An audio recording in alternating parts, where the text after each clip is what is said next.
Welcome to the Health Coach Nation podcast. My name is Hailey Rowe, and I'm a sales and marketing coach and LinkedIn lead generation service provider. I work with health, life, and mindset coaches and online service-based business owners to help them get more sales, shift their time to the client-generating activities instead of just the busy work, and overcome that social media overwhelm. Let's get into the show. If you are looking to get the word out about your coaching business, or you want to get a job at a health coaching company, I've put together a free resource list of companies, apps, and directories that feature coaches or hire coaches. If you want to check it out, it's at haileyrowe.com/resource list, all one word, and hope it comes in handy. Is a life coach, and she helps women with clarity and goal setting and overcoming some of those things like overwhelm, perfectionism, getting in the way of your goals. And today we're going to talk with her a little bit more about that. So thank you for being here. I would love to hear what made you want to become a life coach, and tell us a little bit about your background, because you definitely have a cool job and background, and would love to hear more about it. Thank you, Hailey, for having me. Well, my journey began as a psychology graduate, very curious about human behavior and what truly drives people. And I went on to earn a degree in marketing, which was very different from my psychology degree, and it was focused in the fashion industry. And I quickly began a career as a women's wear buyer for a major retail company in Spain. And on paper, it was a dream role, but in reality, I felt a pull towards something more aligned with myself and my values. I just didn't know what it was. So I left it all and embarked on a journey of personal growth, returning to school for interior design while simultaneously training as a life coach. And this is long before life coaching was widely recognized. And most people knew me as an interior designer because it felt like a very natural progression from the fashion industry that I was coming from. But my deeper work was always about designing with intention, whether it was a life or a space. So that's a little bit about my background. Nice. So designing your life with, what was it that you said? Designing my life with intention? With intention, yeah. So tell me a little bit about what that looks like. Like when somebody comes to you and they say, here's what I want. I want to book more clients in my business, and I want to have more time freedom.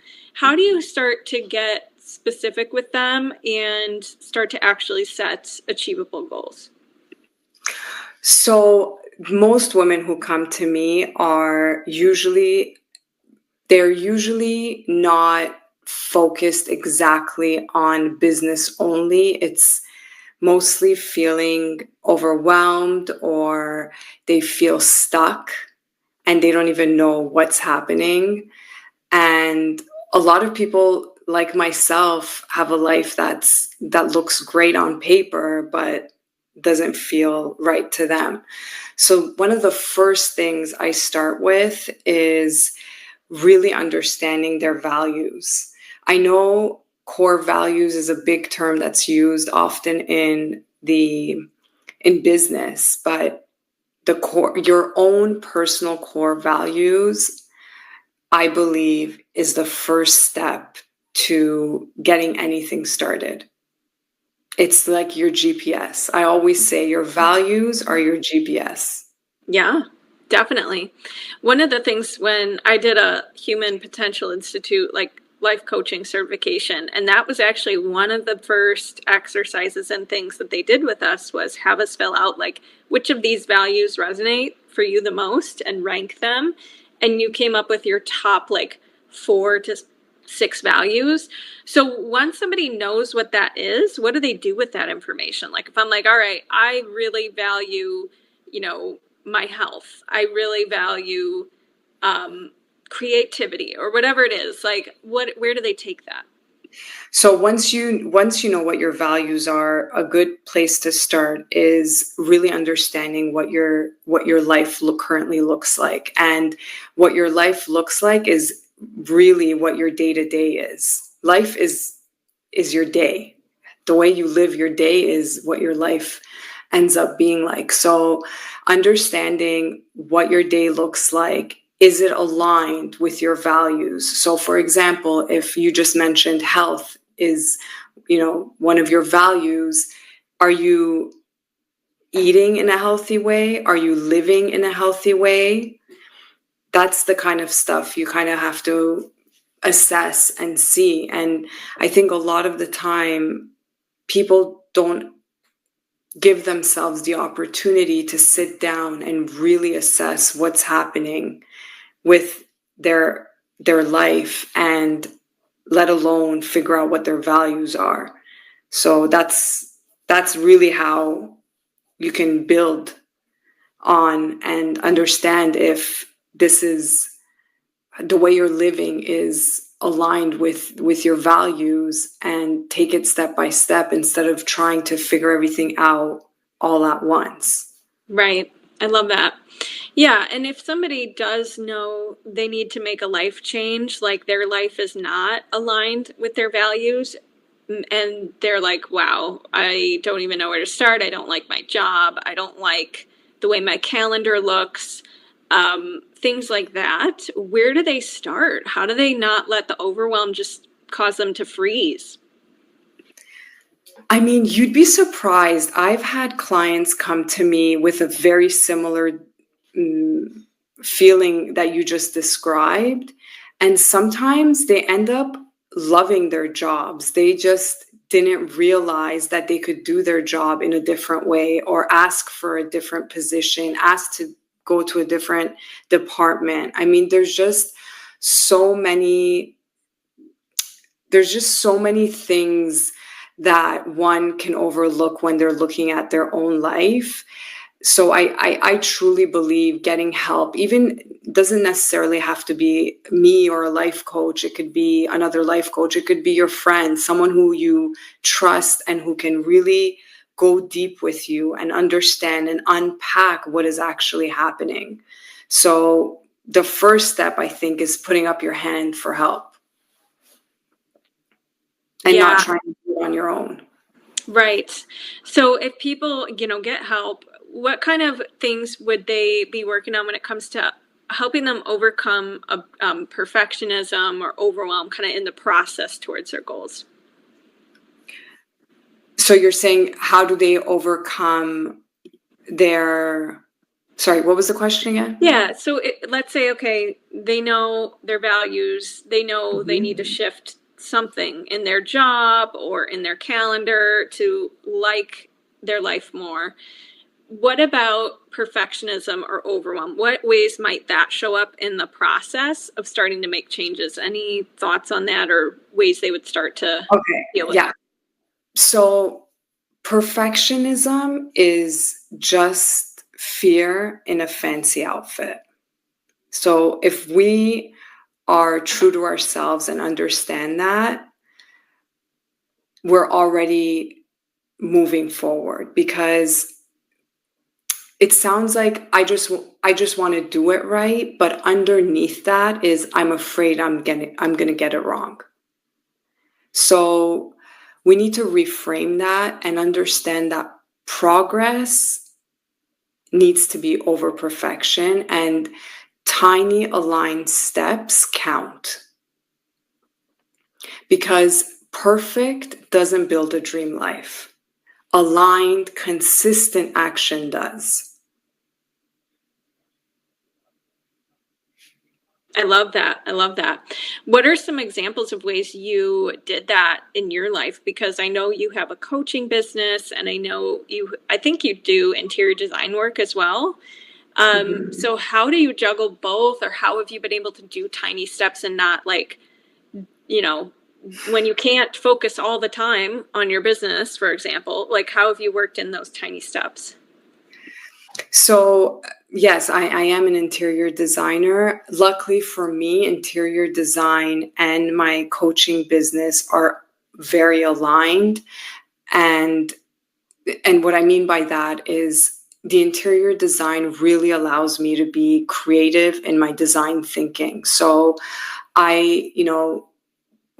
people have several different challenges they're faced with when they're trying to change their life, change their careers, etc. And by being able to think creatively, it allows me to find solutions and structure so that overwhelm doesn't come over me, and perfectionism as well, because in the past I've also been guilty of that, where I want things in a certain way. I want the timing to be a certain way, and I had a hard time to move forward because of that. And I haven't met women who haven't buried a vision somewhere underneath their to-do list. But what often stands in the way isn't the lack of ambition. It's always this pressure of wanting to do it perfectly. And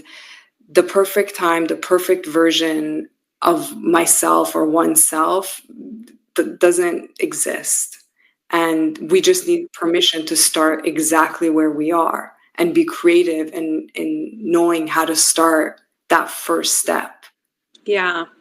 Yeah. What do you say to people who are like, yeah, but I have a timeline. I really want it by this date. How do you help Start them? today.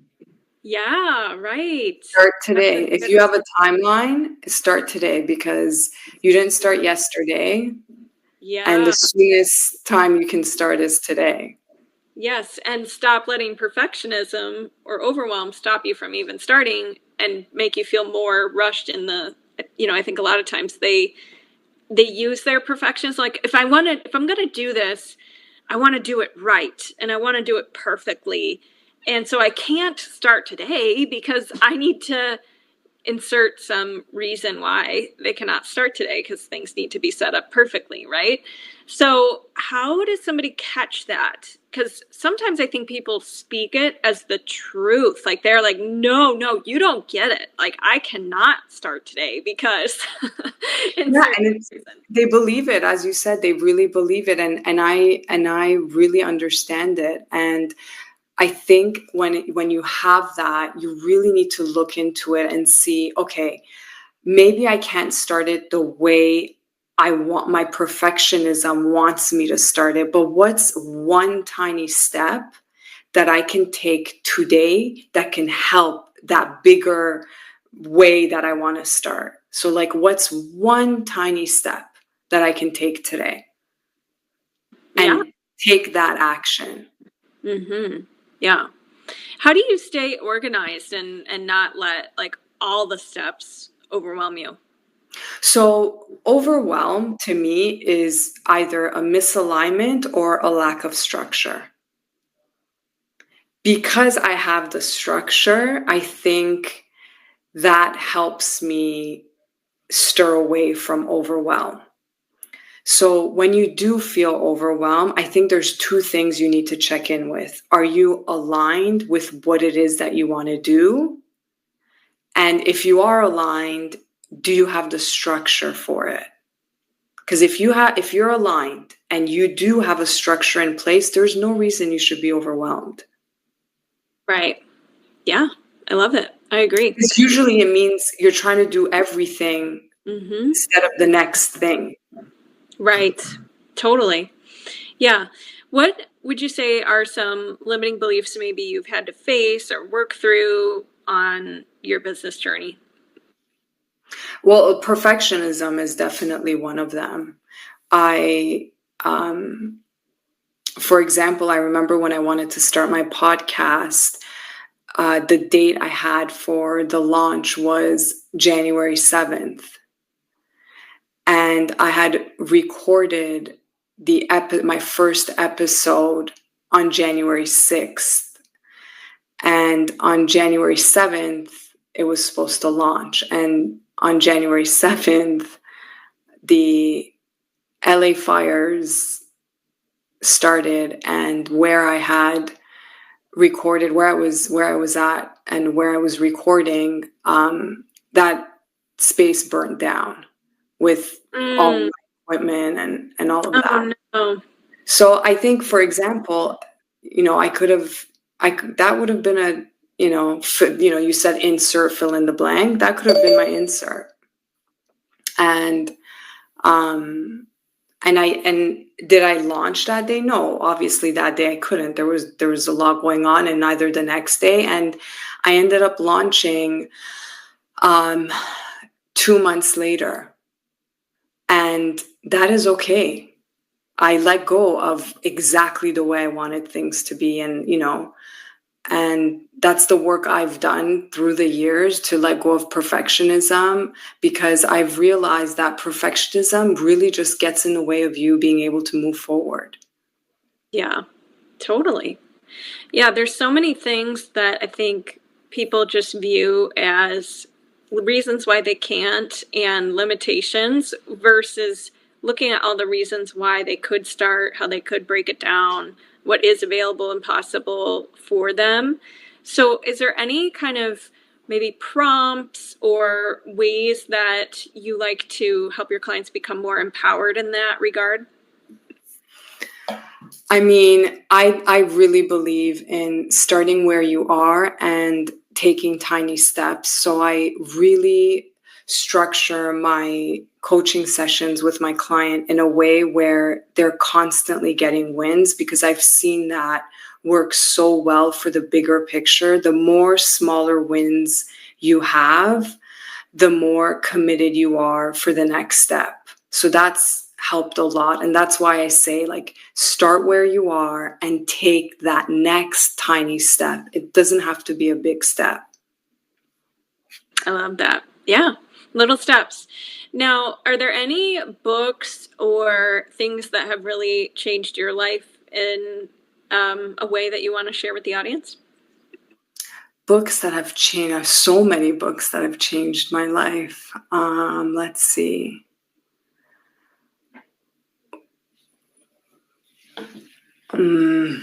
So many different books that have changed my life in different ways. Which of the ways do you want? Maybe we could go with perfectionism and letting that go. Let Them theory, Mel Robbins. Okay, yeah, and that's a newer one, I think. Yeah, right? that's a newer one. Okay. Yeah, why did you pick that one? Because I think there's a lot of, first of all, I've seen it do so well with so many different people that I've coached with. So I know recommending that book has made a difference for sure on other people. And that's why, I feel like your question is, I wanted it to help others more than just sharing books that have impacted my life. And reading that book, I realized it just allows you to, because we don't have perfectionism only in one area in our life. Usually it usually spans to different areas. So I found that book really touches on all the different areas of your life. So it could be useful to use for everything. I love it. That's awesome. So if people wanted to check you out, learn more about the work you do, where could they find you online? I'm most active on Instagram at Darya Maeki, DaryamaEki, and I host Tea Talk with Darya. It's a podcast where we get real about what it takes to build a life aligned with your values, starting exactly where you are. Amazing. I love that. Any final words you want to share with the audience, to somebody listening? Yes. If perfectionism or overwhelm has kept you from starting, you're not behind, you're not broken, it's not too late. You're simply ready to begin a new way. Start small, start softly, but start. Love it. Great message. Thank you for being here. Thanks so much for listening to this podcast. And if it's really helpful for you, I'd really appreciate if you share it and or leave a written podcast review. This tells the podcast sites that our show is useful and it will be promoted to more people that way. Thanks again.